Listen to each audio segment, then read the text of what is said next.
Come on in. Hi, how are you? Would you like a tea or coffee? Want a cup of tea? I'm the one that takes a coffee before sugars. I think there's a seat over here. If you have a wee seat, I'll get you tea or coffee. Hello everybody, come in, please find a seat. Come on and get a cuddle and a cuppa. We can laugh, we can cry, we can talk anything that matters. With all of us together, it'll be chaotically beautiful. Let us all sit and enjoy the Brew and Blether. Welcome to A Brew and a Blether. I'm Katy Wilson-Scott, and my co-host is Laura Ndanuko. We're both part of Kairos Women Plus, a community-led women's space in Paisley. Today, we have a special episode focused on the cost of living crisis and its impact on our lives. We chatted to 4 women from our community about the crisis as part of our research into women's experiences. This is following on from our report, which found that 61% of respondents had been negatively impacted by the crisis. There were 6 key themes coming out of the report, including saving less, increased social isolation, changes in diet and nutrition, increased emotional labour, struggling to meet basic needs, and the impact of UK government policies, such as pension age changes and minimum wage. One woman summed up many of our experiences by saying, "I'm trying to save energy by walking less instead of using public transport. I bike to get my shopping now. I shop in the reduced sections in shops. And I've changed my cooking habits to be more cost effective with practically no meat." We know that every woman's experience is different, so today we're going to hear from 4 women, Jacqueline, Anne-Marie, Jessica, and one woman who would like to remain anonymous. So it's over to them. Hello, my name is Anne-Marie. Please tell us what areas of your life have been negatively impacted by the cost of living crisis? Basically everything, cooking and nutrition, basically your budgeting meals now. Mental health hasn't been great. Social life, it does impact your social life because sometimes you don't feel like going out the door. With my anxiety and my depression disorder that I've been diagnosed with, it takes me about 3 to 4 hours to get the courage to go out the door.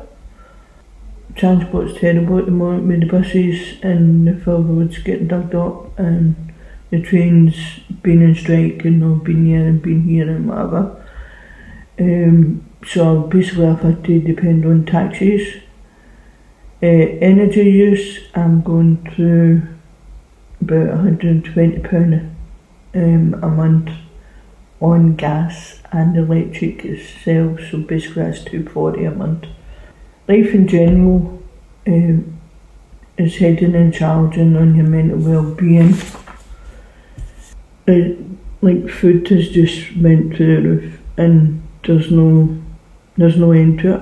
So basically you've had to budget what you've got in and basically just make up a recipe for what you've got basically in the cupboard. Mm.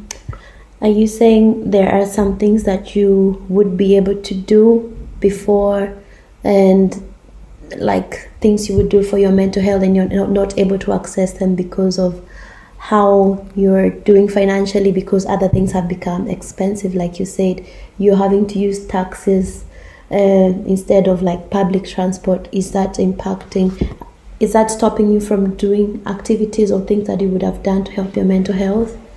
Yeah, it's impacting me a lot because like I always like to try and keep active and try and be at groups. Yeah. But for the past like couple of months, things have just went through the roof. Yeah. And what I do now is a batch cook. Yes. For about 2 or 3 days, and then I do another batch cook and let it cool down and freeze it. Mm-hmm. Yesterday I had the full family over, so it's a pot roast and a slow cooker with everything with it.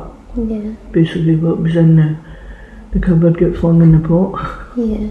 I think it's really important to look after your neighbours and friends at the moment because a lot of them are going through the same as yourself.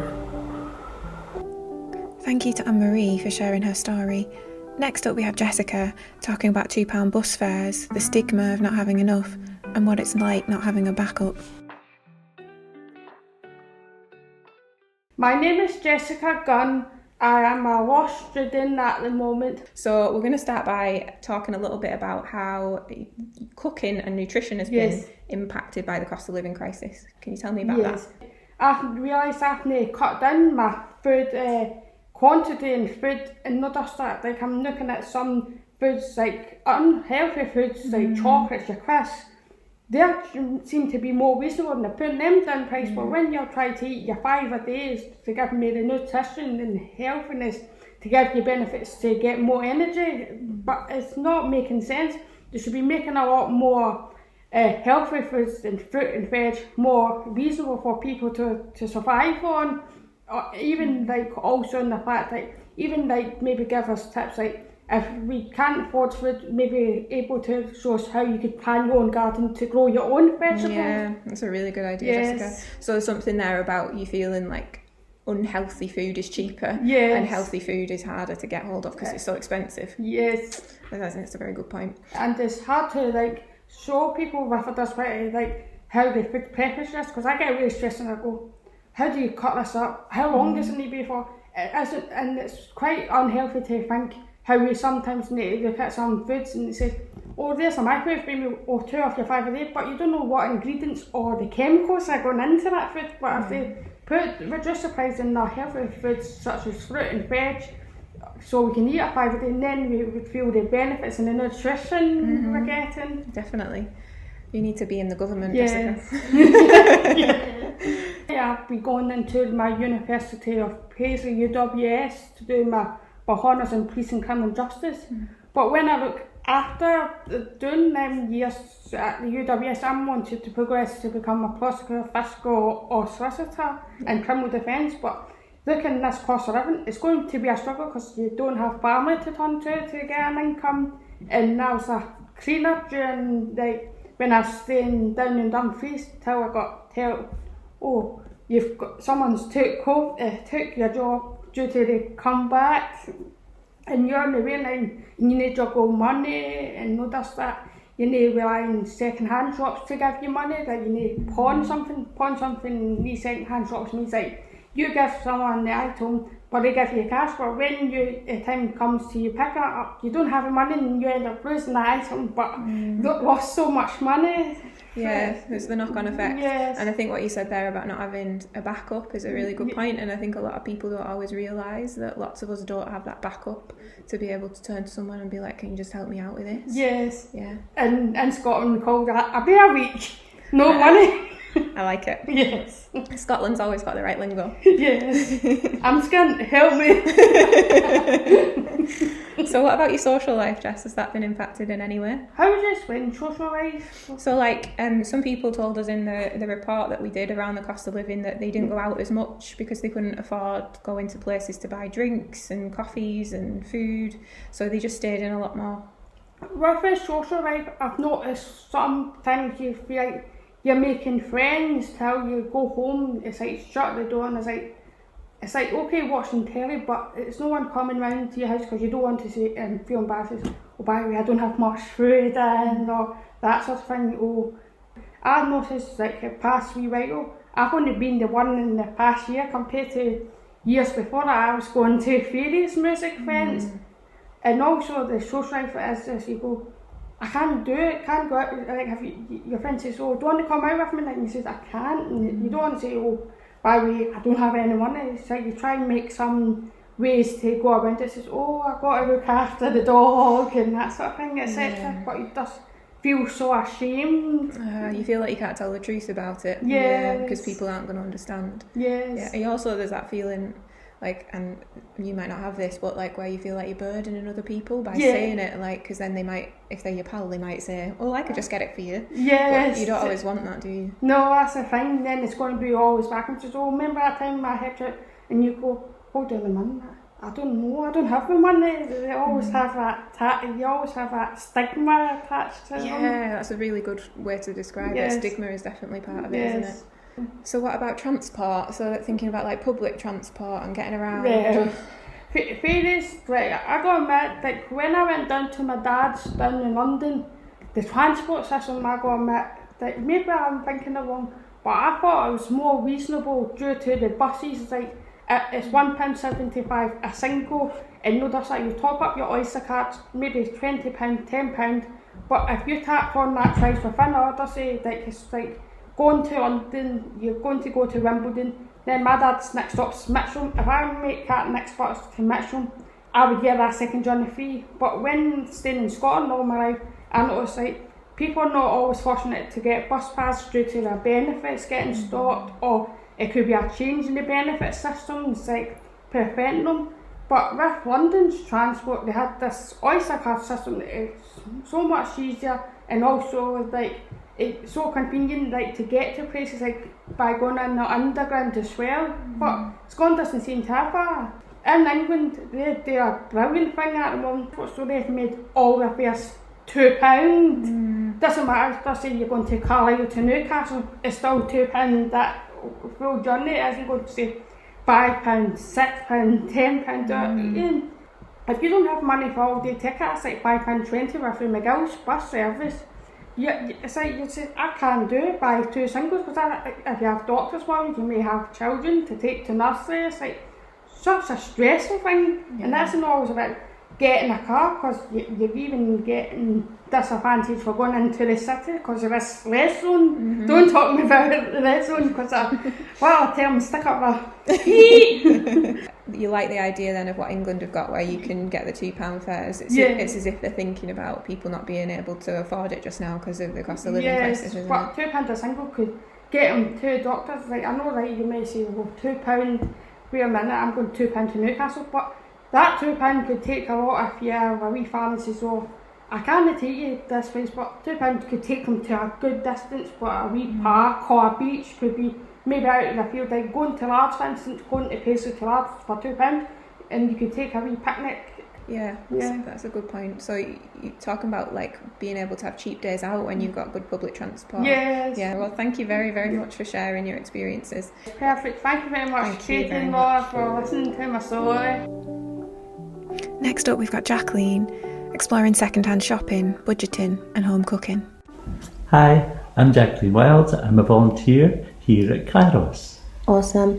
So please tell us areas of your life that have been negatively impacted by the cost of living crisis. I would say generally just money's tighter. Yeah. I'm lucky in that I've got a fairly good income. Awesome. And I share with my daughter, who's on benefits. I would say mainly just economising. Power, energy has been a big problem because of the last year, especially the very high costs of that. Yeah. To make the payments. They're a bit better now. And I suppose one of the good things is because it was so high, now it seems okay, even though it's still higher than it was before. Yeah. But I do budget quite well. Yeah. I'm just more careful about how we use our energy. Yeah. I've got one of these smart meters. Okay. Yeah. So that means you can keep an eye on it, you know. Yeah. But at the same time, my daughter needs to be warm. She needs the house to be warm. So we're conscious of getting that balance. Yeah. Transport, again, we have to watch if we're using the car. I get free bus travel and I get cheap rail travel because I used to work for the railway.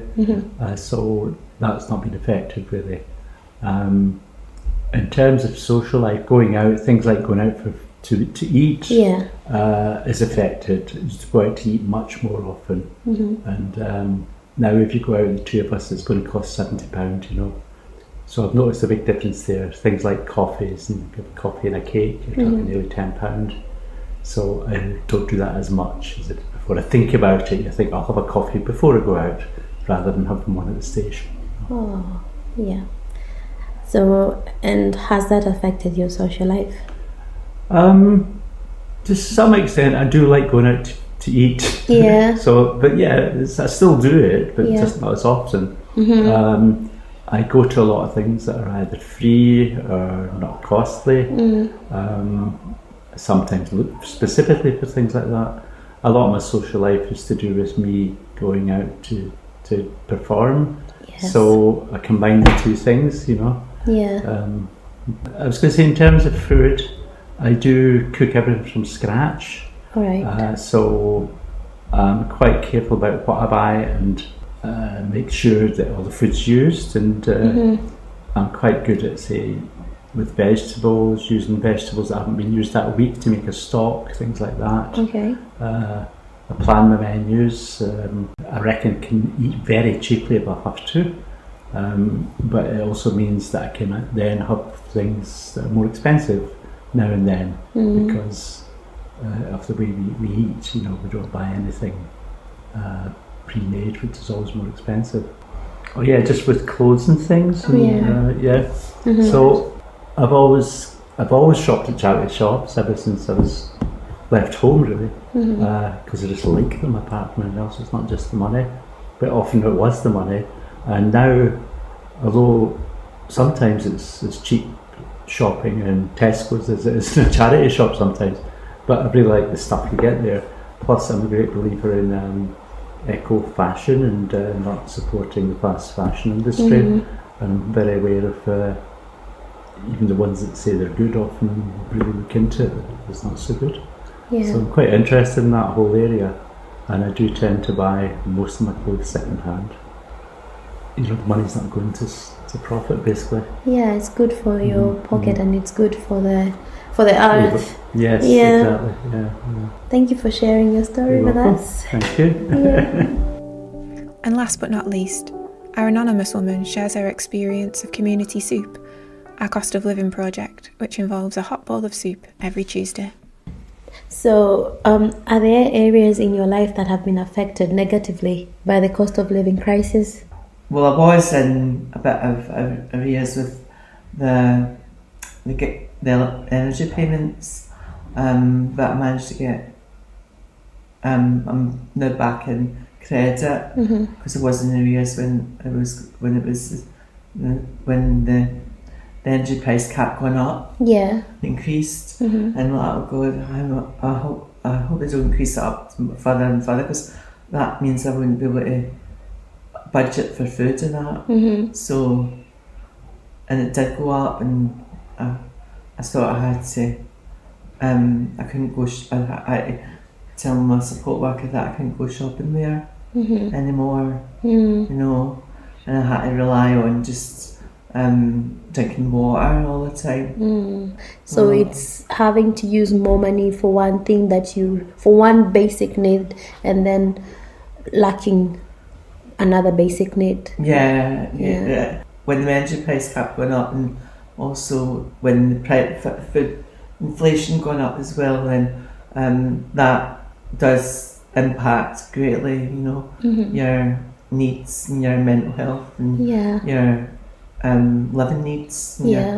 Coming here just it's sort of an escapism. You know, it's escaping from your everyday drudgery or everyday life, and just coming here and just meeting people and day of respite. That's what it was there. A sort of respite from everyday things and that. You know, basically boosting your mood, and having soup is one way of socialisation aspects, and it's one way of getting nutrition, and even if it's just one day a week. Because they also get hugs from Linda and Andrew. It's lovely to just get that kind of nurturing feeling from a hug from Linda. It's just usual camaraderie and chat, and we usually just have laughs together, and you know, it's just like sort of like a family kind of thing, you know, where we just have a chat with sort of like your auntie or your sister or it's sort of, or your mum or whatever kind of maternal role they play. We all care for each other, and we all look out for each other, and it's just knowing that you're thought of and you're cared for and cared about, and that, you know, everyone's on a journey. People are on several different journeys, but we all come together. We just unite in love and friendship and that tight family bond. Thanks to all our guests, my co-host Laura Ndanuko, and to you for listening to A Brew and a Blether, the Kairos podcast. Download a copy of our cost of living report over on our website to continue this important conversation. And why not come and join us in real life over at Kairos Women Plus, based in Paisley. A special thanks goes to SCVO and the Scottish Government for funding our project. We'll see you all next time. Lots of love.